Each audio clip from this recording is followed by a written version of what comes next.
today, you know, a lot of people from my community work at the mining complex up there. And so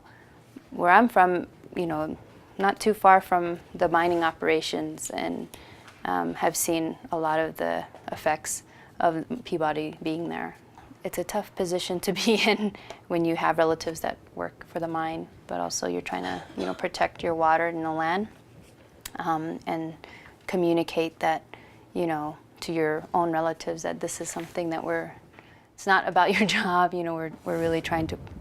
look in the future and protect our lands and our water and our way of life, you know, as people, and stay close to our traditional values of honoring earth and honoring everything that is living. So I think that's my main drive as being, you know, a part of this work, and it's kind of like a calling since I was little. And I think because I was brought up with fantastic parents and grandparents and relatives that are also were in the struggle of relocation, that really showed me that, you know, it's important to, as a female, to really take care of, you know, the land and take care of the water, because it's going to take care of you in the future. And there's a lot of great teachings in that, and beautiful things that can come out of when you do something like that, and for your family, and good blessings. And so that's been, you know, my whole intent to do this work. And so, because it's really my homeland that I'm, you know, trying to protect too, and my family.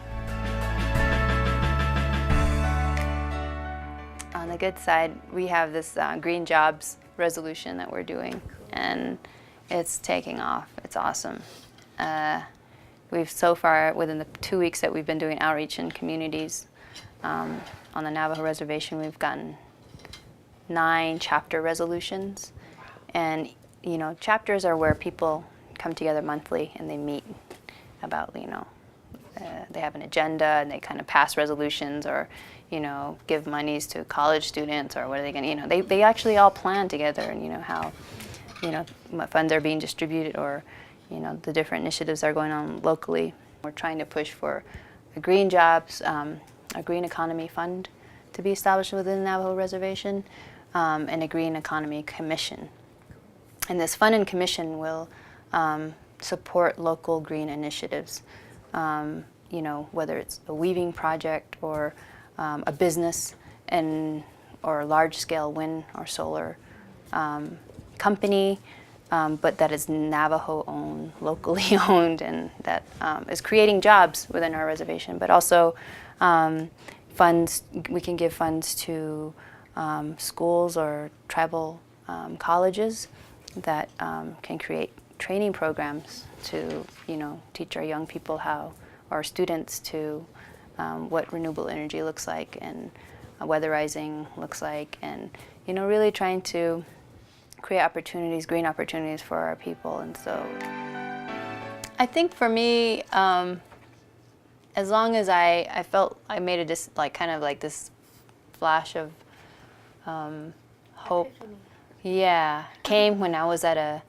one of these meetings that they held on the Black Mesa project like 2 years ago, and listening to mine workers give their testimonies, listening to Peabody give their testimony why this is important to go through, and why, and then people that come from just the money, you know, kind of valuing perspective. And I was like, wow, I felt so small compared to all of these testimonies that were so against what I wanted.